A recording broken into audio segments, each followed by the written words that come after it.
नमस्कार। आज के प्रेस का एजेंडा हरियाणा की जो निर्दयी सरकार है और जो अत्याचारी सरकार है उसको लेकर है, जिन्होंने 2 दिन पहले हरियाणा में 105 सरकारी स्कूल बंद करने का फरमान दिया है। ये सरकार जो जनता के गरीब जनता के टैक्स का पैसा है, जो लोग छोटी छोटी ज़रूरतें पूरे करने के लिए सामान खरीदते हैं, टैक्स देते हैं, नौकरी करते हैं, टैक्स देते हैं, बिज़नेस करते हैं, टैक्स देते हैं, हर रूप में सरकार को पैसा देते हैं, इसलिए ताकि उन्हें मूलभूत जो उनकी ज़रूरतें हैं उनको पूरा किया जा सके, जैसे शिक्षा, स्वास्थ्य, बिजली, पानी। ये सरकार उस जो मूलभूत ज़रूरतें लोगों को मिलनी चाहिए उनको ज़रूरतें देने, उनकी ज़रूरतें पूरी करने की बजाय उनको जो सुविधाएं मिली हुई हैं उनको छीनने का काम कर रही है। हरियाणा में 105 सरकारी स्कूल बंद कर दिए गए हैं और विपक्ष के मुंह में दही जम गई है, विपक्ष भी नहीं बोल रहा है, ये भी बहुत गंभीर विषय है। इन्होंने इससे पहले भी 2018 में 208 सरकारी स्कूल बंद कर दिए थे और इनके कारण भी अजीब हैं। ये कहते हैं कि इनमें विद्यार्थी कम है। ये ऑब्वियस है कि आप 2014 से लेकर आज तक कोई भी बड़ी रिक्रूटमेंट अध्यापकों की नहीं करते, तो अगर स्कूल में अध्यापक नहीं होंगे, अगर स्कूल का इंफ्रास्ट्रक्चर सही नहीं होगा, अगर स्कूल में टॉयलेट नहीं होंगे, पीने के पानी की व्यवस्था नहीं होगी, कंप्यूटर नहीं होंगे, लैब नहीं होगी, तो कोई भी व्यक्ति अपने बच्चों को सरकारी स्कूलों में क्यों भेजेगा? ये सरकार की सोची समझी साजिश है, जो इन्होंने प्राइवेटाइजेशन करने के लिए कंपनियों के साथ भी किया। पहले उनको नुकसान में दिखाया, उसी प्रकार से यहाँ पे पहले इन्होंने रिक्रूटमेंट बंद करी, ताकि जब अध्यापक नहीं रहे स्कूलों में तो एक ऑब्वियस है कि सरकारी स्कूलों में बच्चे भी कम होंगे। जब सुविधाएं नहीं होंगी तो बच्चे भी कम होंगे, जिस कारण से विद्यार्थियों की संख्या स्कूलों में कम हुई और सरकार ने उन सारी स्कूलों को बंद कर दिया। ये ना केवल शिक्षा के ऊपर प्रहार है बल्कि रोज़गार के ऊपर भी प्रहार है।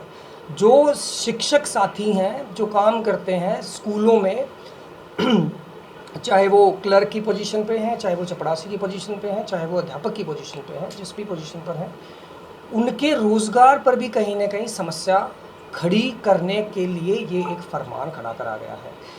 ये और इनकी सोची समझी साजिश है, ये कोई नया काम नहीं है। इससे पहले भी 1000 स्कूल बंद करने का इन्होंने 2021 में एक नया ये आया था कि 1000 स्कूलों को बंद कर दिया जाएगा। एक ये सरकार है, एक दिल्ली में सरकार चलती है जो शिक्षा पर काम करती है। नए कमरे स्कूलों के बनाए जाते हैं। दिल्ली में शिक्षा में अद्वितीय काम आम आदमी पार्टी और दिल्ली के सीएम माननीय अरविंद केजरीवाल जी और शिक्षा मंत्री माननीय मनीष सिसोदिया जी ने अद्वितीय काम कराया, जिसके चर्चे विदेशों में भी हैं।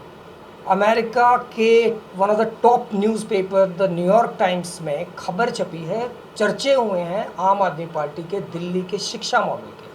और यहाँ की हिंदुस्तान की सरकार दिल्ली के शिक्षा मंत्री के घर पे सीबीआई की रेड डलवाती है। हम बात करते हैं कि देश को विश्व गुरु बनाएंगे।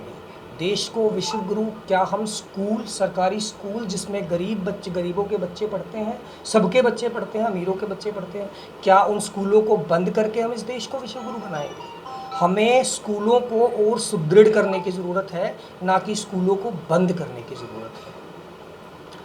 आम आदमी पार्टी हरियाणा में जो 105 स्कूल बंद हुए हैं, हर स्कूल के बाहर जाके धरना देगी। एक एक कार्यकर्ता आम आदमी पार्टी का स्कूलों के बाहर जाएगा और धरना देगा। और हम विश्वास दिलाना चाहते हैं हरियाणा की जनता को कि एक भी स्कूल बंद नहीं होने दिया जाएगा। हरियाणा में कोई भी स्कूल बंद नहीं होने दिया जाएगा। आम आदमी पार्टी इसके लिए प्रतिबद्ध है। क्या करेंगे आप इसके लिए हम धरना प्रदर्शन करेंगे। हम हर भरसक कोशिश करेंगे ताकि स्कूलों को बंद करने से रोका जाएगा। ट्रांसफर को लेकर भी काफ़ी लोगों में रोष है। बच्चों को टीचर जो पहले पढ़ा रहे थे अब वो चेंज हो रहे हैं, तो उसके लिए भी सड़कों पर हैं। ट्रांसफ़र को लेके रोष है ही है, उसके साथ साथ अध्यापक ना होने को लेकर भी रोष है। आम आदमी पार्टी ने 6 महीने पहले कार्यक्रम चलाया था, जिस कार्यक्रम के अंतर्गत आम आदमी पार्टी के कार्यकर्ता सरकारी स्कूलों में गए थे। मैं स्वयं सरकारी स्कूलों में गया था।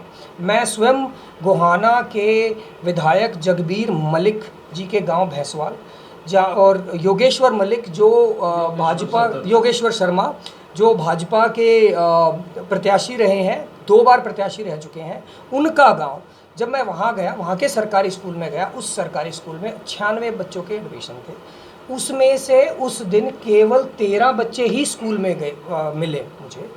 और उस स्कूल की जो बिल्डिंग है वो इतनी जर्जर हालत में है कि कोई भी व्यक्ति नहीं चाहेगा कि ऐसे माहौल में उनका बच्चा पढ़े, जहाँ पे जंगल पूरा स्कूल बना हुआ है, झाड़ियाँ पूरे स्कूल में है, टॉयलेट काम नहीं कर रहे, पीने के पानी की व्यवस्था नहीं है। इस प्रकार के स्कूल में कौन ही पेरेंट्स चाहेगा कि उसके बच्चे पढ़े। क्या लगता है आपको, सरकार जानबूझ के ऐसा कर रही है? सरकार जानबूझ के ऐसा कर रही है। जैसा कि मैंने बताया, प्राइवेटाइजेशन करने की राह में ये भी एक कड़ी इन्होंने बनाई है। इन स्कूलों को भी, जो जनता के टैक्स के पैसे से जो स्कूल बनाए गए हैं, इन स्कूलों को भी कहीं न कहीं प्राइवेट हाथों में दिए जाने की प्रक्रिया में सरकार है, मुझे ऐसा लगता है।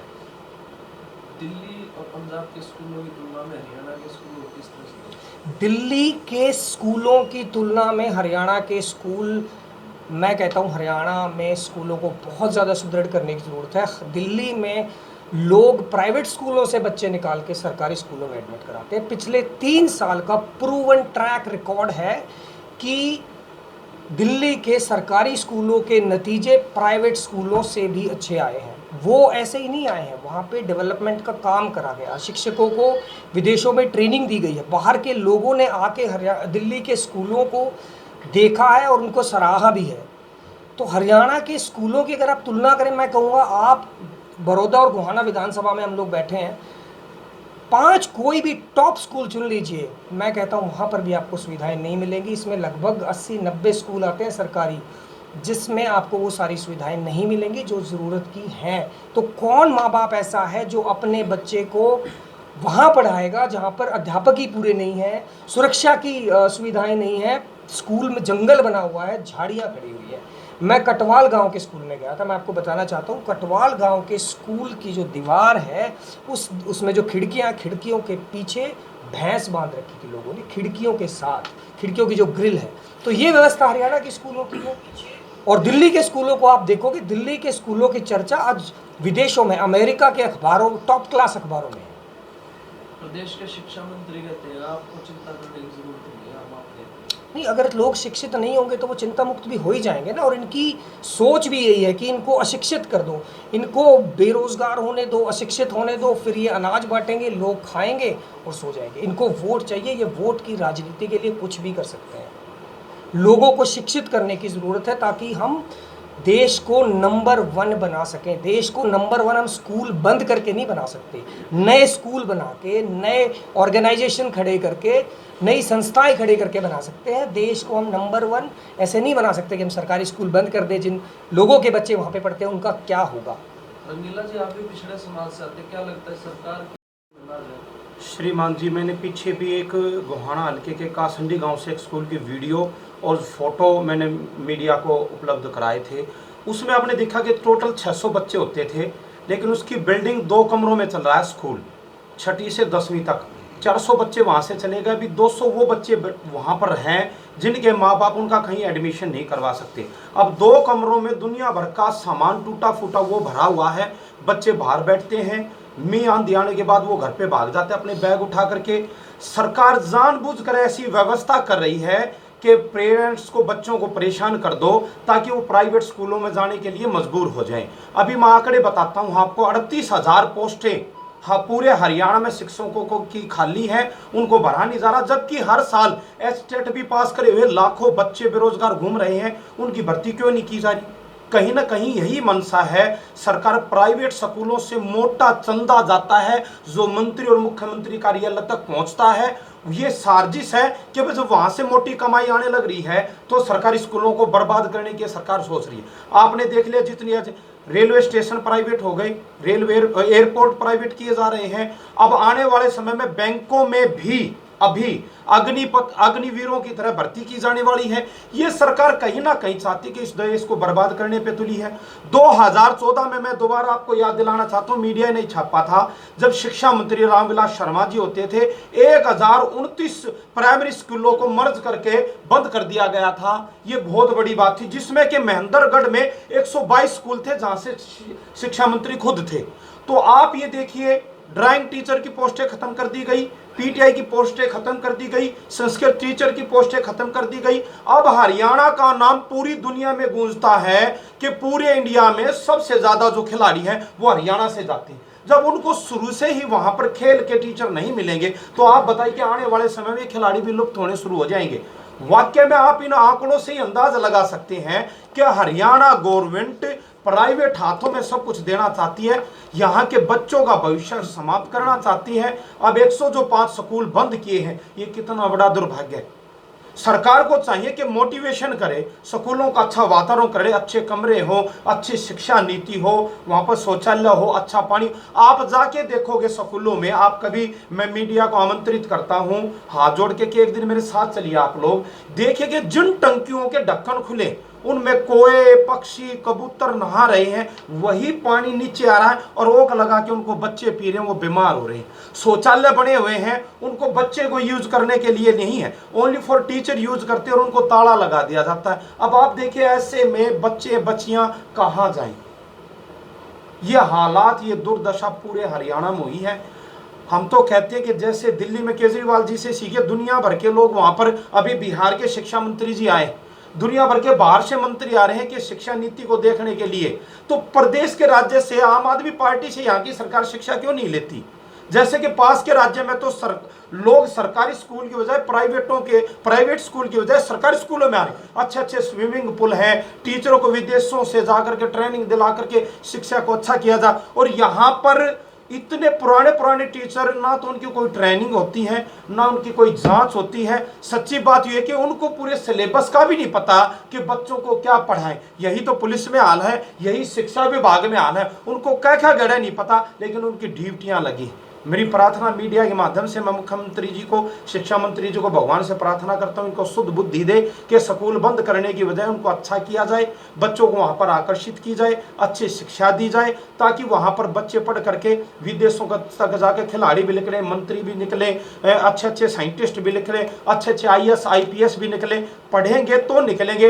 इनको ईश्वर शुद्ध बुद्धि दे, मुख्यमंत्री जी को, शिक्षा मंत्री जी को। और होगा तो हम हवन भी कराएंगे, सभी इकट्ठे होकर हवन करवाएंगे कि मुख्यमंत्री जी और शिक्षा मंत्री जी को भगवान अच्छी बुद्धि दे, इनको सुदृढ़ बुद्धि दे कि अच्छे स्कूलों में अच्छा वातावरण करें, अच्छी शिक्षा करें और नई भर्ती करके इन टीचरों को भर्ती करें ताकि ये बच्चों को पढ़ा सकें। एक और विषय पे मैं आपका ध्यान आकर्षित करना चाहूँगा। अभी एक पशुओं में बीमारी आई हुई है, यहाँ के DC भी जगह जगह जाके और भी प्रशासन लोगों को जागरूक कर रहा है, रिम्पी नाम की। तो उस बीमारी से लोगों में भी वो बीमारी फैलने का खतरा बना हुआ है। पशुओं में तो आई हुई है, गांव में बहुत ज्यादा आई हुई। और आपके गोहाना में कई दिन पहले भी मैं पूरी रात 2 घंटे लगभग पूरे शहर में घूमा था, तो यहाँ पर लगभग 1000 से ज्यादा गाय और पशु रोडों पे हैं।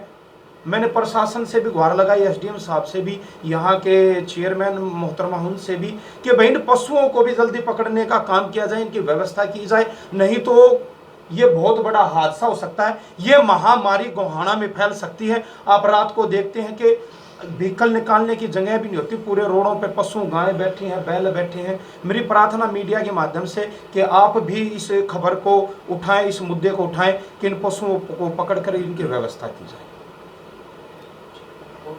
कि मतलब सीखना चाहिए। हमारे जो खट्टर साहब हैं वो कहते हैं कि वैक्सीन जल्दी जल्दी दे दो, हमसे सीखो। दिल्ली सरकार को सिखा रहे थे कोरोना टाइम में कि वैक्सीन जल्दी जल्दी दे के वो ख़त्म कर रहे हैं, हमारी तरह ना स्लो वैक्सीन, है ना। तो शिक्षा उनको लेनी चाहिए एक्चुअल में दिल्ली के शिक्षा मॉडल से, ताकि हरियाणा के बच्चों को, नन्हे मुन्ने बच्चों को भी अच्छी शिक्षा दी जा सके। जय हिंद सर।